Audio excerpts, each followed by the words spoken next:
So thank you.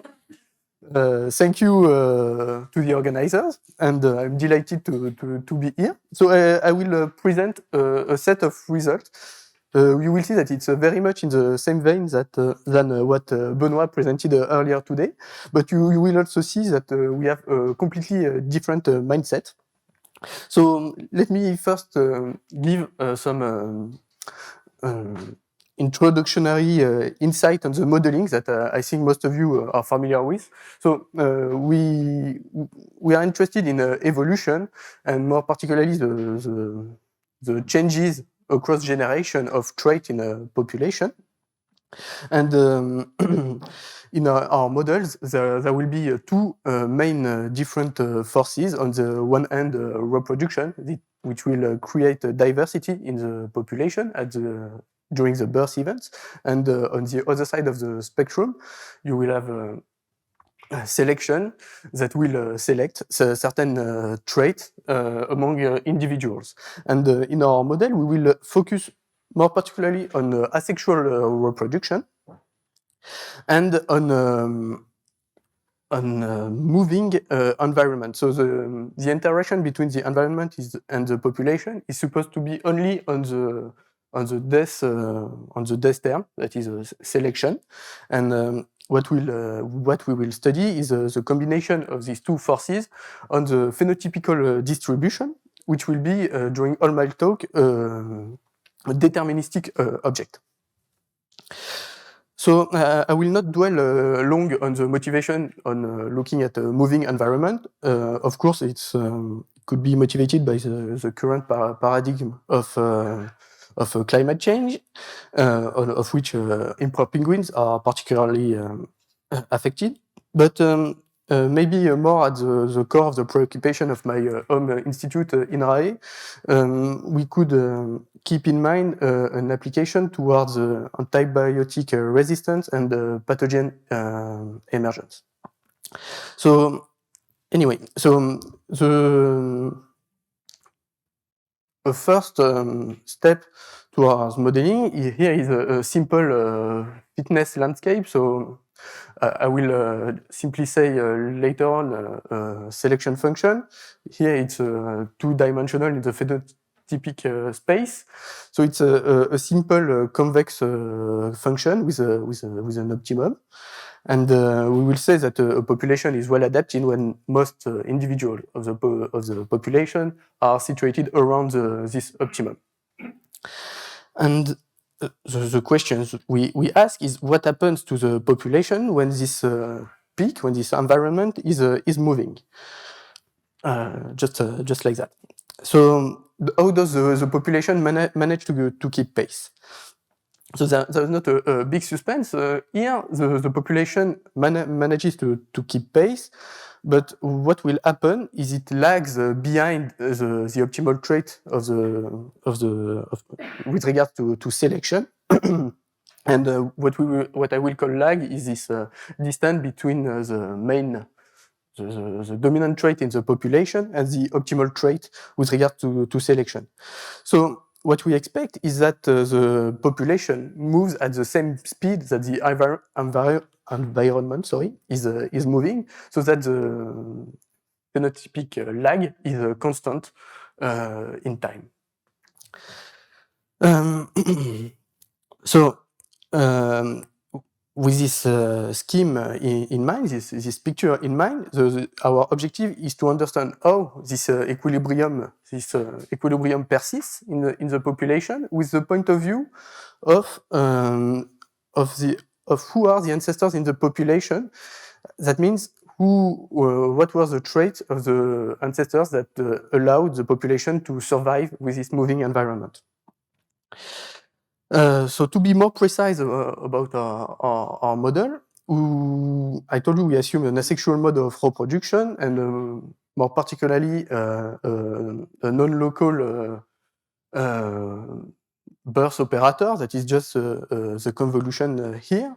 So it assumes that during a birth event, the trait of an offspring is drawn randomly among a kernel K of mutations, and the size of mutation will be tuned by the parameter that is called the sigma in my talk. So there is already a lot of literature on such operators in the evolutionary literature. So there is a works of Champagnat, Ferrière, Fournier, and Méléard to derive this kind of model from an individual-based models, like Benoit talked this morning. There is also a broad literature on the asymptotics of vanishing mutations of among others, Lort, Miraimi, and Pertam, and of course there is also some works of Jérôme Coville around some macroscopic effects for this kind of operator. So this is the reproduction term, and already shown you the reproduction, the selection part. So all in all, what we have is the following evolution equation for the population, where you have on the right-hand side the birth term with beta. So beta will be the birth rate, and on the right-hand side there is everything that goes with death. So you have selection function D, that it's moving at a constant speed C. And you have, just like in Benoit's talk this morning, non-local competition term in the model. So I want to understand what is the underlying structure of an equilibrium for such an evolutionary equation. And what we will do, it will be in two steps. So the first one will be forward in time to study the inside dynamics of such an equilibrium using a tool that is known as neutral fractions. And it will allow us to go backwards in time to define an ancestral process that will be very similar to the one that Benoit presented today on the individual-based model. So, but here we will only work in a deterministic setting. So this is our outline, and to start with our result, I just need an existence result of my moving equilibrium.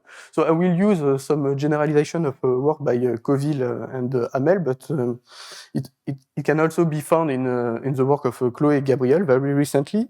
So what we have here is some eigenproblem and an eigenvalue lambda and an eigenfunction f.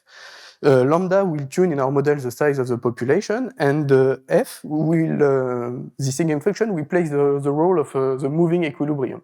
So what you see is that you, exactly as I pictured earlier, you have this profile that is moving at a constant speed, which will be solution of our evolution equation.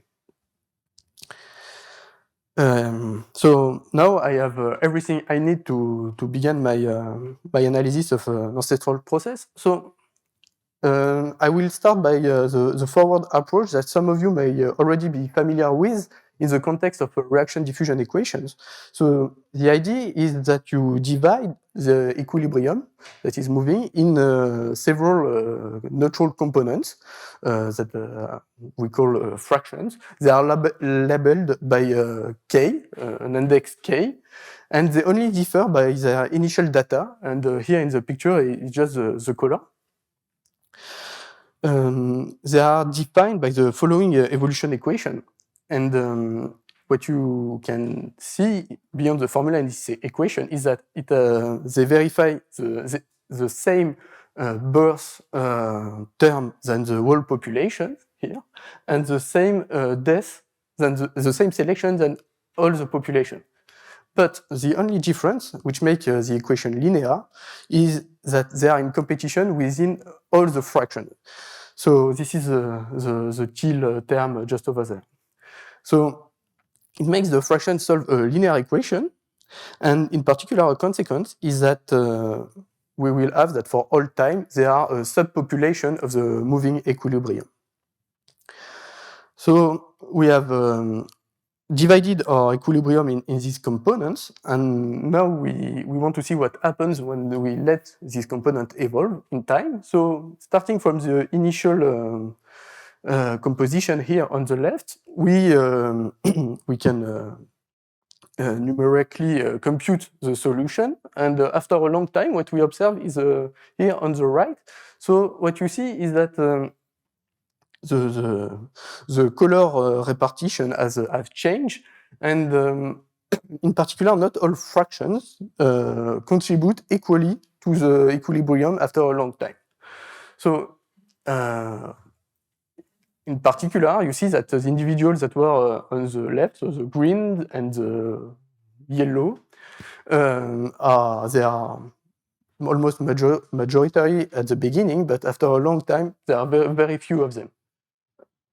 In contrast, the blue individuals, that they had a very low density at the beginning, but at the end, they seem almost majoritary.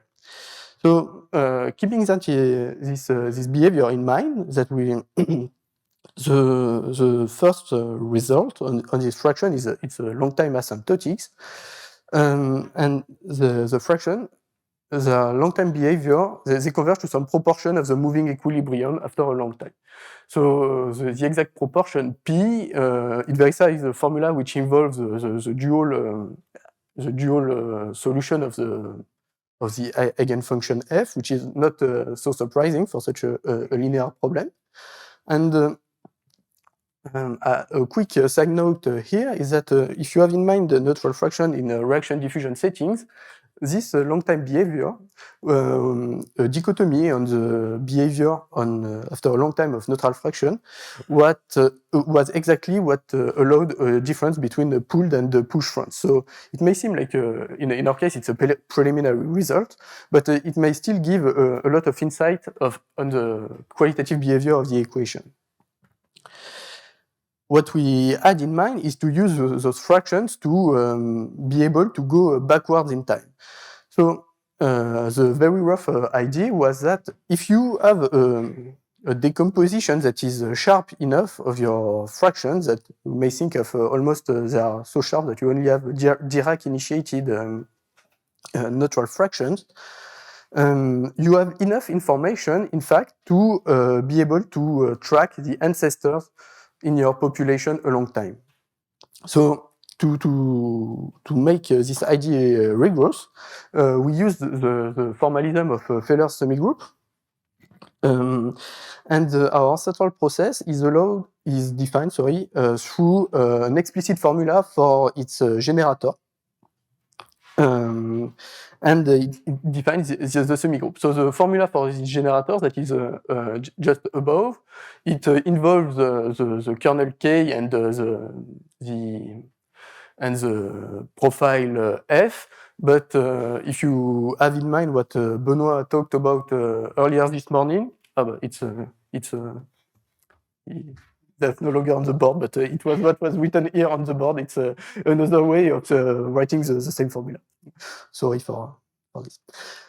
Anyway, so this is how you define the semigroup. And the process that is associated to this semigroup, that I will call YS, it's ancestral in the sense of the following formula that follows almost by definition of the semigroup.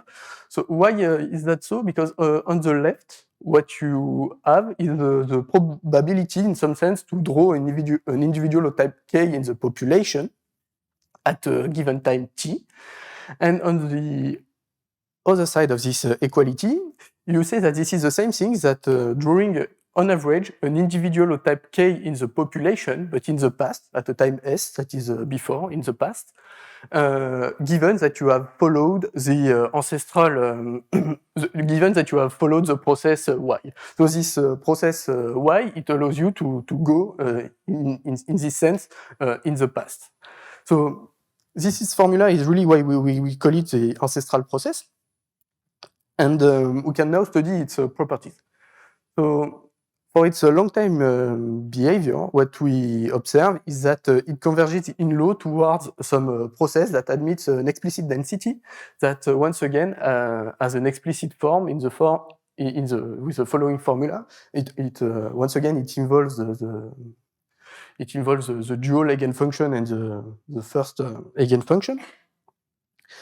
And in addition, in this formula, if you assume that the selection profile is symmetric around its optimal trait, what you see is that this density, the mean of this density, is exactly the optimal trait. So the 0 here is the optimal trait in the population. So in other words, what I'm just saying here is that with the formula, what you have shown is that the ancestors, in majority, share the optimal trait. So let me try to picture this in a graphical way, rather than in words. So on the left-hand side, you must see this graphic from top to bottom. So at the top, you have the current time t, and going down, you have the past. So you see that when you sample the population around the dominant trait, because this is where you have the most individuals, the trajectory of the ancestors goes to the right towards the optimal trait, and it reaches something that resembles a stationary state. On the right-hand side, there is the profile f, the constant profile f, and in blue, solid blue, it's the density of the ancestors after a long time. So the profile f is lagged to the left. It's lag to the left. It lags behind the optimal trait, but the ancestors themselves, they are in majority around the optimal trait. And what's striking in a way about that is that you see that the density of the population around this optimal trait is very low. So you really have some kind of a foundation effect of the population behind a few optimally fitted individuals. So I had a nice video of that, but I forgot my computer, so anyway. I will just show you a quick quick formulas for the diffusive approximation, which is the first case that Benoit mentioned today. So the procedure can be adapted to this case. It gives a slightly better formulas than the previous case. It's slightly more explicit, so that's why I say it's better. But and there is even a better in this sense case where you suppose that the selection is quadratic instead of just convex, where, as Benoit mentioned, you have an explicit solution here, and with our formulas we find the same results than they did. That says that you have a Gaussian density. Since you have a Gaussian density of the moving equilibrium is a Gaussian that lags behind. You see that it's centered around something that is proportional to c, the speed of the optimum, and the density of the ancestors just around here, it's centered around the 0, the optimal trait, and it's also a Gaussian. So everything is Gaussian. It's very, very nice, the Gaussian world, and the mean of the process relaxes exponentially fast towards the dominant trait here on the left, while the variance among ancestors, it's a bit curious. It's exactly half of the variance of the profile itself. Another regime that we looked at was the regime of vanishing small mutation. So this is the regime with our notation when the sigma, the variance, goes to 0. So what's interesting in some sense in this regime is that you let the variance of mutation goes to 0, but still you keep information about mutation even at the limit sigma equal to 0. So the shape of your solution of your profile f in this regime is now solution of an Hamilton-Jacobi equation. So Sepide explained this kind of result yesterday. So you have an Hamilton-Jacobi equation for the profile f, which captures the concentration of the population around a trait that is guided by selection. And a question that we asked that may seem far-fetched at this point was, do we know the lineages or ancestral lineages in this regime? So it seems far-fetched, but in fact it's reasonable, because in we already know how to extract qualitative information with this kind of regime from a work of Bouin, Bourgeron, Calvez, Coteau, Garnier, Lepoutre, and Ronce. Still in preparation. And in this work, they know how to derive qualitative information on the moving equilibrium F. So it's just a step beyond to ask, okay, we know information about the profile, can we also get information about the lineages in this regime? And the answer is positive. And to get this answer, you must use the structure of the Hamilton-Jacobi equation. So you have a dual representation formula for your U. So U is the solution of the Hamilton-Jacobi equation. It's also solve some kind of minimization problem. So what you see in this minimization problem, it's an optimization along path of an integral that involves the Lagrangian. So the Lagrangian is like the Hamiltonian quantity that is intrinsic to the mutation kernel. It's the Lagrangian along the path of the that you're minimizing along. It's penalized by the speed c, by the depth d, and the lambda that makes the integral converge. So you have this representation formula, and even more, what you know is that an optimal trajectory solves of this problem solves an ODE. So it's not really easier to solve this problem than the Hamilton-Jacobi equation or this ODE, since you see that this ODE also involves the solution U, but it allows for a nice representation formula. And in fact, one of the very first ideas of the whole work, going back to my PhD thesis in Wattfield a long time ago, was that this optimal trajectory could be somehow related to the ancestral lineages of the population. So, and in fact, what the answer we give to that with our work is positive. It's true that this is the case, and the convergence result is the following. So it's written here under the form of the convergence of the semigroup. So the semigroup Fm is associated to the ancestral process Y. You must accelerate time since you look at a vanishing mutation regime. So to see something, you must wait a long time. So you accelerate time. And in this regime, what happens is that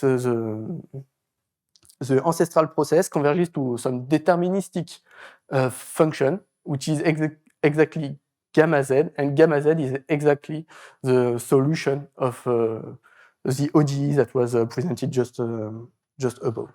So you have a very nice balance here of the Hamilton-Jacobi setting and the information coming from the lineages. And to conclude, I will just show you this picture that is saying the same thing as our theorem. So what you have on this picture, so to understand this picture this time, you must turn the head on the left. So you have the current time on the right, and going to the left, you have the past. So when you sample your population here on the right, all the different colored lines, they represent the individual base model, the lineages on the individual base model. So really what the quantities that studied Benoit and his co-authors and presented this morning. So this is the individual base model. In dashed gray, the very thick line is the mean of that. And the continuous line that is nicely in the middle of that is a solution of the Hamilton-Jacobi equation. So what you see is rather convincing, at least in my opinion, superposition of both. And also, interestingly, you see this coalescence effect of the fact that there are very few individuals at the optimal traits, and you see that the individual-based lineages, they coalesce very fast. They start from like 1,000 individuals on the right to just a handful on the left. So, yeah. Just as a conclusion, so as Benoit alluded to this morning, it's a very flexible framework to track ancestral lineages, and we could go further by inquiring lineages in the case of sexual reproduction. So, for instance, for the infinitesimal operators that Leonard talked about yesterday. And we could also investigate the coalescence dynamics that I just mentioned on the graph. Anyway, thank you for your attention.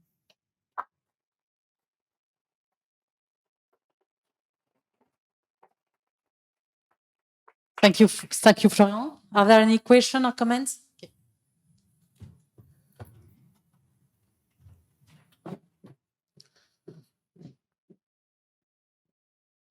Okay. Thank you for this very nice talk. I was wondering, it seems almost magical that the optimal trajectories in your Hamilton-Jacobi framework is the ancestral lineage trajectory too. Can you give like an interpretation of why it corresponds that way? J'ai pas compris. So you showed that the optimal trajectory in your Hamiltonian formulation of the Hamilton-Jacobi equation is corresponds to your stochastic process that follows the typical ancestral lineage, and it seems really magical to me. Do you have an interpretation of that? In my sense, the magical comes from the Hamilton-Jacobi setting. So it's you let your mutations vanish, but you still keep a lot of information on your world behavior. And I don't know. I'm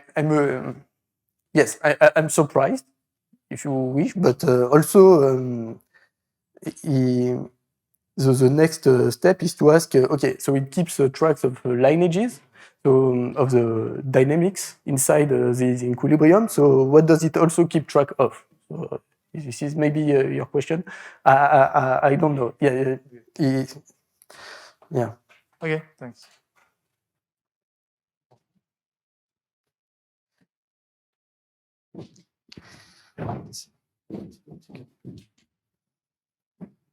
Some question that might be maybe related to CPD talk yesterday. So in the limit when sigma is very small, you expect your distribution to be very concentrated, to have very, very few individual close to the optimal trait. So is it possible to have an idea of fluctuations with this approach, or is it purely a very infinite population model?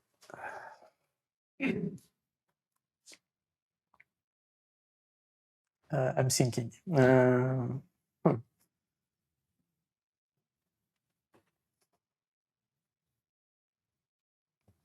No, I think not this way. I don't think so, no. At least at the moment, I don't see how. But yes, it's an interesting thing to look at, yeah, for sure. No, I think we are fairly limited by the deterministic nature of our equation at the beginning. Yeah.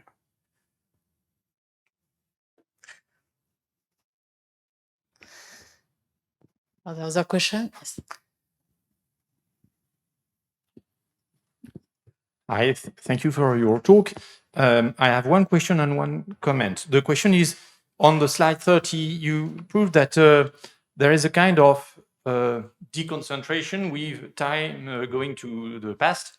So does it mean that the probability to be of that trait is disseminated, or does it mean that the biodiversity is decreased with time increasing? This is my question. And the comment is that, and it's no more to you than to others, almost everybody represents the traits in an RD space, while I fear that implicitly we have a distance in mind, and so the mutation which is associated to a closeness and so to probability makes some only limited possibilities, while in the reality, I think the possibilities are much, much, much higher. So I wonder to what extent, but the question is no more to you than to others and to me first, me. I met it in HIV and it was apparent. I wonder to what extent the D should not tend to the infinite, but even this would be only an ersatz of a good question, which would be in a space of the type of 0, 1, 2, 3 to the n, and n very large. But even this would be wrong because there are so many things in biology that we cannot reduce them in even simple space. So it's just a comment. I'm sorry. It's just No, the no, question.